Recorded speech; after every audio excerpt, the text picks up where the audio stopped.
Hindi club में फिर से आपका एक बार स्वागत है। ये वीडियो विशेष रूप से 7वें चरण से संबंधित है। आज इस वीडियो में हम चर्चा करेंगे प्रारंभिक यानी 1 to 8 शिक्षक बहाली प्रक्रिया 7वें चरण का कब से शुरू होगा इसके बारे में। कल आपने लाइव ऑडियो सुना भी होगा, तो पूरा कंक्लूजन वीडियो इस वीडियो में चर्चा कर रहे हैं कि क्या कुछ हो सकता है, क्या कुछ संभावना है। रिक्ति के बारे में भी चर्चा करेंगे। आपके सामने स्क्रीन पर कुछ चीज़ें दिख रहा है, इसको पूरा अच्छे तरीके से स्पष्ट करने की कोशिश करेंगे। और साथ में ये भी बता दें कि जो आपके सामने इमेज दिख रहा है ये सही है। ऑलरेडी हमने वेबसाइट पे जाके खुद से डाउनलोड करके इसे चेकआउट करके वही डाउनलोडेड पेज हम आपको दिखा रहे हैं। तो इसे भी स्पष्ट करना बहुत ज़रूरी है ताकि सभी अभ्यर्थी समझ सके कि क्या कुछ हो रहा है और क्या कुछ होना चाहिए। सबसे पहले प्रश्न यही बनता है कि 7वां चरण कब से स्टार्ट होगा। तो जैसे छठा चरण है, जब तक कंप्लीट नहीं होगा तब तक 7वां चरण स्टार्ट नहीं होगा, ये सभी जानते हैं। छठा चरण कब तक कंप्लीट होगा, तो देखिए 15 तारीख तक क्लियर करने के लिए कहा गया है, लेकिन अभी तक फिक्स नहीं है कि 15 तक नियुक्ति पत्र मिल ही जाएगा, ऐसा कुछ भी नहीं है। लेकिन मिल सकता है। इंसान को हमेशा पॉजिटिव रहना चाहिए। देखिए, अगर न्यूज़पेपर में आ रहा है, सारे जगह आ रहा है, तो आप उसे पॉजिटिव लेके चलें। कुछ चीज़ें हैं जो हम बखूबी अपने तरीके से, स्पष्ट तरीके से नहीं कर सकते हैं, लेकिन मैं चाहता हूं कि सभी लोग पॉजिटिव रहें। और पॉजिटिव से एक पॉजिटिव एनर्जी आता है और सभी के अंदर ये होना चाहिए, क्योंकि आपको कुछ चीज़ें चाहिए तो उसके लिए जब तक आप तत्पर नहीं होंगे, तैयार नहीं होंगे, तब तक वो चीज़ आपको मिलेगा नहीं। तो इसलिए हम आपसे ज़रूर कहेंगे कि पॉजिटिव रहिए और कोशिश कीजिए कि 15 से पहले तक हर हालत में नियुक्ति पत्र दे दिया जाए विशेष चक्र को। जैसे ही नियुक्ति पत्र दे दिया जाएगा तो ये जो छठा चरण है वो कंप्लीट हो जाएगा। जैसे भी शिक्षा मंत्री कहते हैं कि छठा चरण कंप्लीट होगा तब ना 7वें चरण के बारे में हम चर्चा करेंगे, रिक्ति वगैरह देखेंगे, सारा चीज़, ये सारी चीज़ है। अब यहाँ पे एक चीज़ समझ गए अभी तक पूरा कंक्लूजन के रूप में कि नियुक्ति पत्र देना है। नियुक्ति पत्र का डेट 15 तक आप लोग फिक्स अपने मन में रखें। कुछ चीज़ें हैं जो यहाँ मैं नहीं कहना चाहता हूँ, क्योंकि निगेटिव बातें मैं जल्दी नहीं कहता हूँ है, लेकिन इतना ख्याल रखिएगा कि छठा चरण जरूर अप्रैल मंथ में निश्चित रूप से कंप्लीट हो जाएगा, निश्चित रूप से कंप्लीट हो जाएगा। अगर कुछ स्पेशल नहीं हो, स्पेशल में तो कुछ भी अद्भुत घटना घट जाए वो अलग मैटर है, लेकिन निश्चित रूप से आपको अप्रैल मंथ में ये कंप्लीट हो जाएगा छठा चरण। लेकिन आप लोग पॉजिटिव रहिए, हमेशा दुआ बनाए रखिए, हमेशा कार्य करते रहिए। जैसे 9 तारीख को अपडेट लेना था, तो उसके बाद 10 मतलब मंडे ट्यूसडे को जब भी है तो आप जाइए कि सर नियुक्ति पत्र का डेट निकाल दीजिए, मिल जाए। बहुत दिनों से अभ्यर्थी वेट कर रहे हैं, आप भी यानी 7वें चरण का इंतजार कर रहे हैं, वो भी इन सारे मैटर को कह के क्लोज करा सकते हैं। तो जैसे ही नियुक्ति पत्र का डेट लेटर जारी हो जाएगा तो निश्चित रूप से वो कंप्लीट हो जाएगा। उसके बाद क्या करना है, उसके बाद एक चीज़ और मैं यहाँ क्लियर कर दूँ कि ऑनलाइन सेंट्रलाइज की चर्चा, डोमिसाइल वगैरह सारा चीज़ नियमावली 2020 में जिस तरीके से नियमावली बना हुआ है वही नियमावली फॉलो होगा, जिस तरीके से बना हुआ है। अगर नहीं समझ में आता तो कहिएगा, अलग से उसका वीडियो बन जाएगा। उसमें डोमिसाइल वगैरह लागू है, यानी अदर स्टेट वाले अप्लाई नहीं कर सकते। एक चीज़ और आप लोग क्लियर कीजिएगा, वैसे तो हम कोशिश कर रहे हैं कि ये बात रखने का, जो भी डोमिसाइल है वो ठीक है, लेकिन जो निवास होता है, निवास प्रमाण पत्र आराम से, मुझे लगता है कि कुछ चीज़ें होता है बन जाता है। ये सारी चीज़ ये स्पष्ट ऑनलाइन करना थोड़ी दिक्कत है, लेकिन कुछ चीज़ें इतना कॉम्प्लिकेटेड करना चाहिए जिससे केवल बिहार के जो निवासी हैं उन्हीं को जॉब मिले।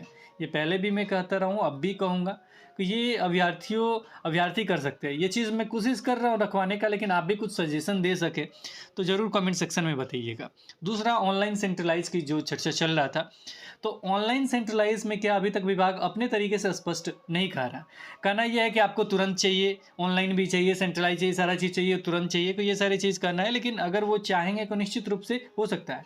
हम आपको बताते चले, जब संजय सर जब स्टार्टिंग में आए थे, कि एनर्जेटिक थे, बहुत ही अच्छे तरीके से कार्य कर रहे थे, और वो उस समय कह रहे थे कि हम सारा चीज़ ऑनलाइन, हम होते तो ऑनलाइन ही कराए होते, ये सारी चीज़। तो जब उस समय करते थे कि इस समय क्यों नहीं हो सकता, सारा चीज़ तो हो ही सकता है, कि ऑनलाइन सेंट्रलाइज क्यों जरूरी है, ये भी आप पूछ सकते हैं क्यों जरूरी है। हम इतना, क्योंकि आप देख सकते हैं ये नियोजन इकाई के थ्रू जिस तरीके से होता है, मेरिट लिस्ट वगैरह बनाना, ये सारी चीज़ प्रोसेस जितना लेंदी हो जाता है ना, जितना लंबा हो जाता है, मान लीजिए थर्ड फेज में ख़त्म कर देना था, विशेष चक्र भी हुआ, तो ये लेंदी के कारण ये सारी चीज़ दिक्कत आ रहा है। आज ही किसी अभ्यर्थी ने हमको मैसेज किया है, सर ये पता नहीं किस इलाके का है, वहाँ 58% पे हुआ है सर, आप इस पर वीडियो बनाइए। अब बताइए कि वो चाहते हैं कि इस पे वीडियो बने, ये बात उजागर हो। देखिए हम एक चीज़ और आपको कॉमन रूप से कह देते हैं कि सारी चीज़ें पे हम, देखिए जो दिक्कत वाले मामले होते हैं ना, वहाँ पे हम नहीं ला सकते हैं सारी चीज़, क्योंकि वो फिर बात आगे बढ़ते जाएगा। हाँ, अगर आपको प्रॉब्लम है विशेष रूप से का डीओ लेवल पे आप लेटर दे सकते हैं, वहाँ पे सुनवाई वगैरह जो भी चीज़ें होगा वो होगा।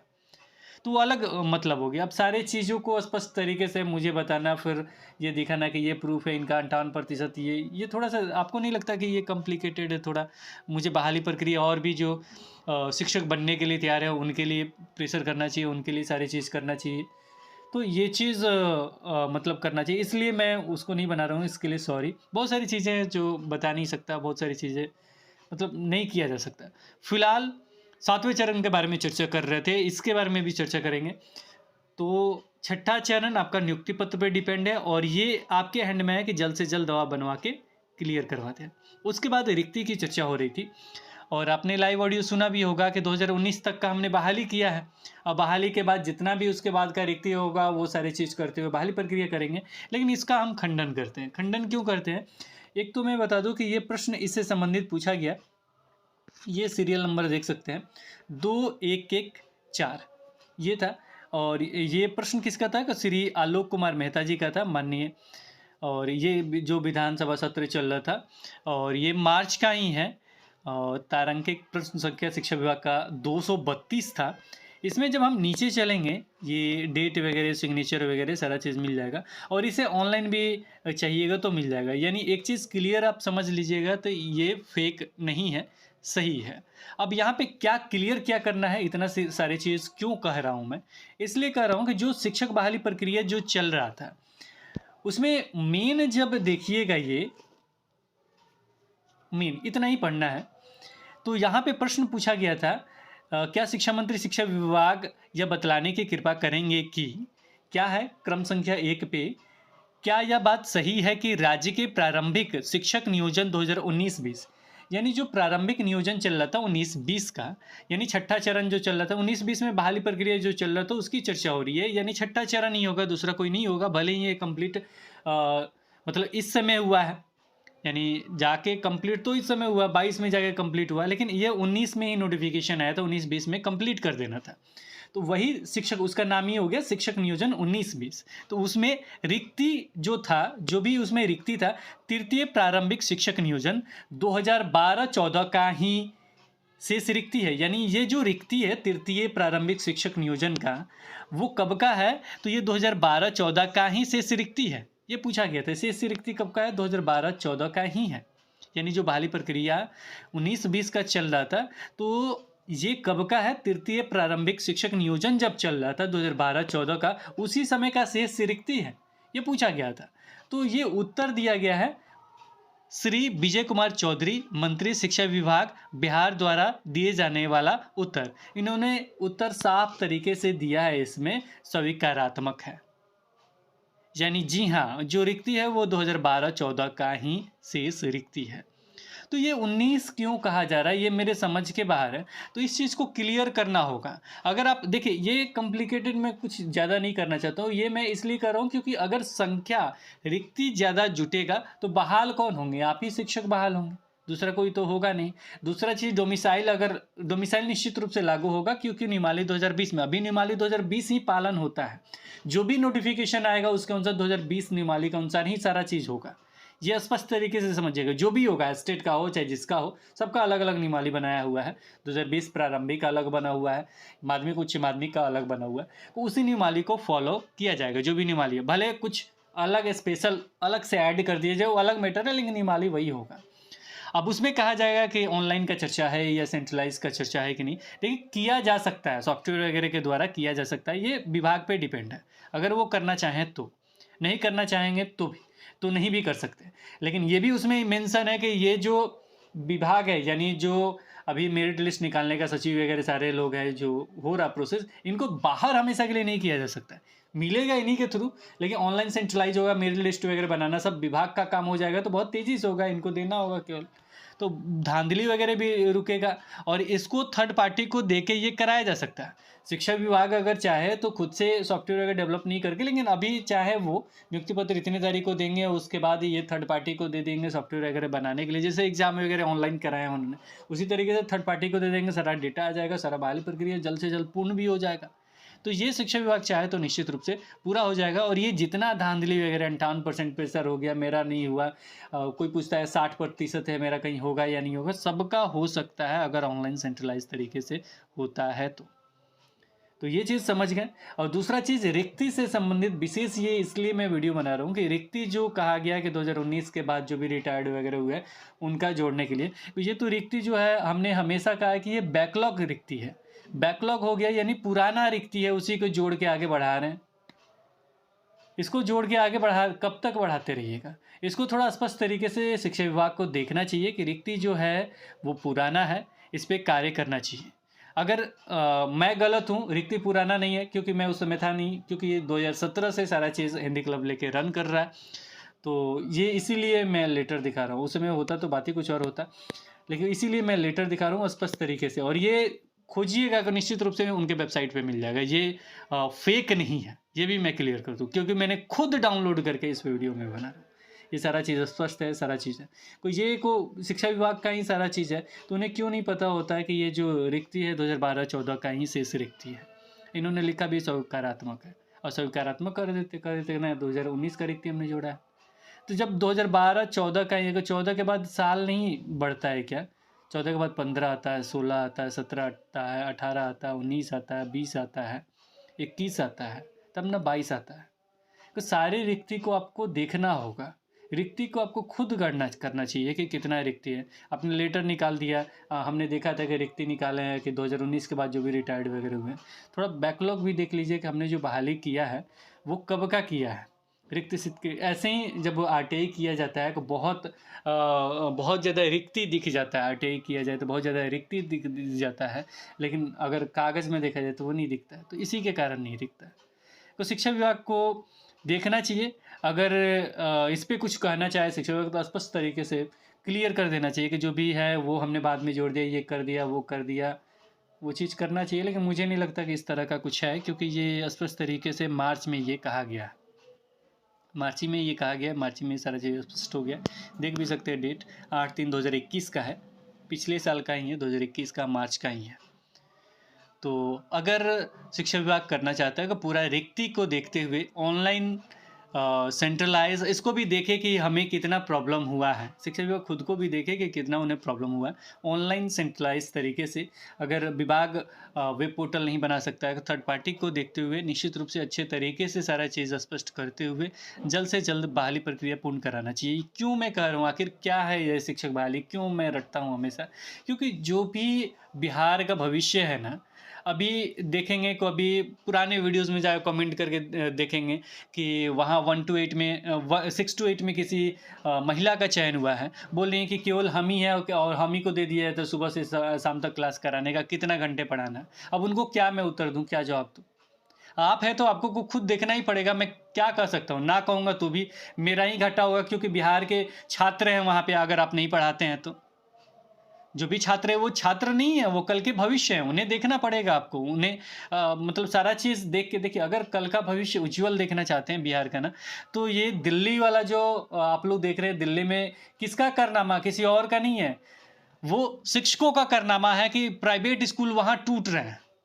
ये हो सकता है बिहार में अगर शिक्षकों की कमी दूर कर दी जाए, निश्चित रूप से हो सकता है।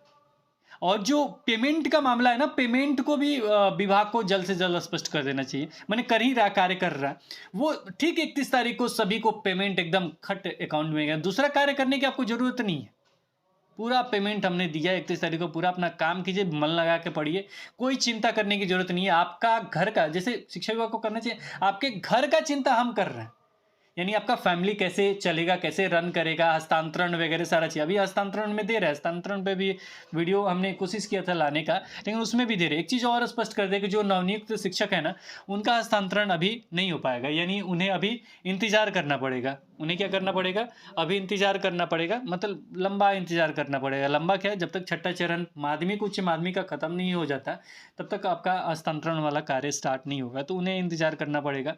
माध्यमिक उच्च माध्यमिक में अभी मामला क्या फँसा हुआ, तो माध्यमिक उच्च माध्यमिक में ये मामला फँसा हुआ है कि वही कोर्ट वाला मामला, तो उस पे मॉर्निंग में हमने वीडियो तो वो हो जाएगा, उसके बाद हस्तांतरण वाला कार्य होगा। और नवनियुक्त शिक्षक इसमें भाग नहीं ले सकते, जब तक 3 साल नहीं हो जाएगा किसी भी तरह का ज़्यादा लाभ दे वाला नहीं होगा। फिलहाल आपका अवकाश वगैरह तो सीएल वगैरह सारा चीज़ मिलेगा ही, वो तो हो जाता है हैंडओवर ही, तो वो सारी चीज़ मिलेंगे, लेकिन सारा चीज़ नहीं मिल पाएगा।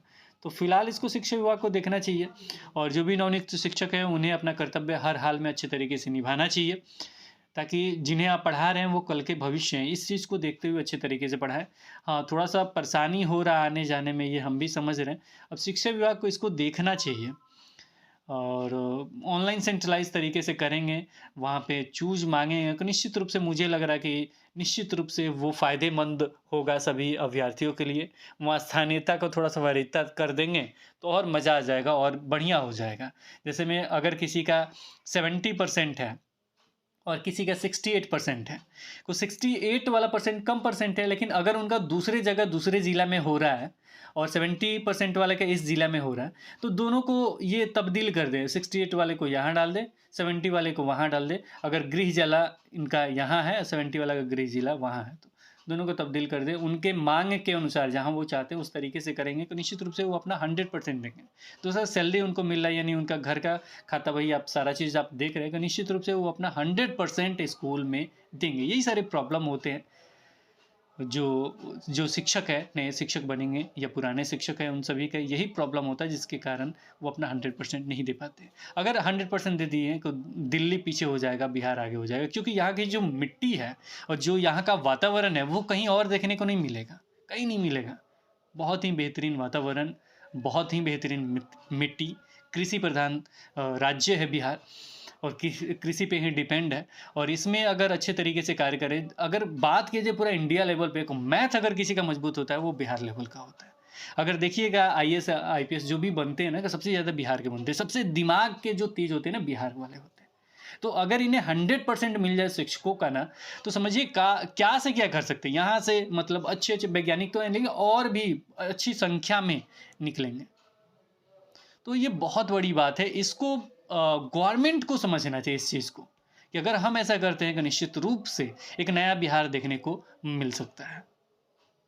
और इस चीज़ को ये बनाने का मकसद वो नहीं था, ये भी था कि इस चीज़ को विभाग को समझना चाहिए कि जो भी हम बोल रहे हैं, जो भी रिक्ति वगैरह देखना है, तो थोड़ा अपना भी ज़रूर देख लें और स्पष्ट करें, और जल्द से जल्द शिक्षक बहाली प्रक्रिया पूर्ण करें।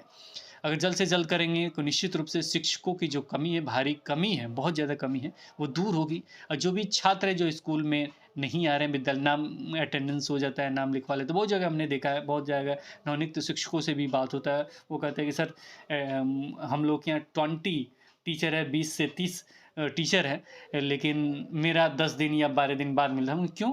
आप लोग इतना शिक्षक हैं, क्यों 10 दिन बाद आपको क्लास करने को मिलता है या 3 दिन बाद मिलता है? सर इसलिए, कहीं-कहीं ऐसा है, इसलिए क्योंकि जो रजिस्टर है उसमें छात्रों की संख्या ज़्यादा है और वहाँ पे कम आते हैं, उनकी संख्या भी बढ़ जाएगी, निश्चित रूप से बढ़ जाएगा, सारा चीज़ हो जाएगा। अगर आप हस्तांतरण वाला काम कर दें, पेमेंट वाला काम कर दें, यानी उनका घर-बार आप खुद देखिए, बाकी सब वो खुद देख लेंगे। एक नया बिहार निश्चित रूप से वो डेवलप कर सकते हैं। फिलहाल इस वीडियो में इतना ही, इस उम्मीद के साथ कि जो रिक्ति है उसे स्पष्ट तरीके से विभाग को देखना चाहिए, उसे स्पष्ट करना चाहिए, और रिक्ति बढ़ाते हुए 7वां चरण अप्रैल के एंड में हर हालत में स्टार्ट करना चाहिए। निश्चित रूप से आपका 7वां चरण प्रारंभिक का होगा। जो भी डॉक्यूमेंट से संबंधित हमने वीडियो बनाया है उसे ज़रूर देख लीजिएगा। निमाली 2020 वगैरह नहीं समझ पाएंगे, कुछ क्वेश्चन होगा तो कमेंट सेक्शन में बता दीजिएगा। नेक्स्ट वीडियो में निमाली के साथ अगर कहेंगे तो स्पष्ट किया जाएगा। फिलहाल इस वीडियो में इतना ही। Okay, bye bye.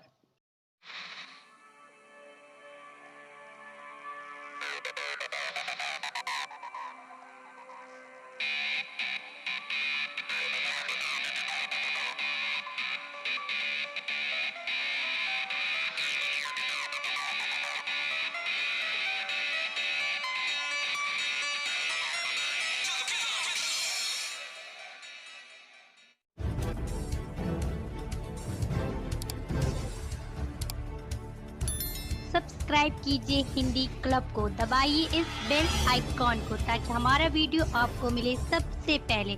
शेयर करें अपने दोस्तों के साथ ताकि वो भी इसका लाभ उठा सके। ये सब बिल्कुल फ्री है।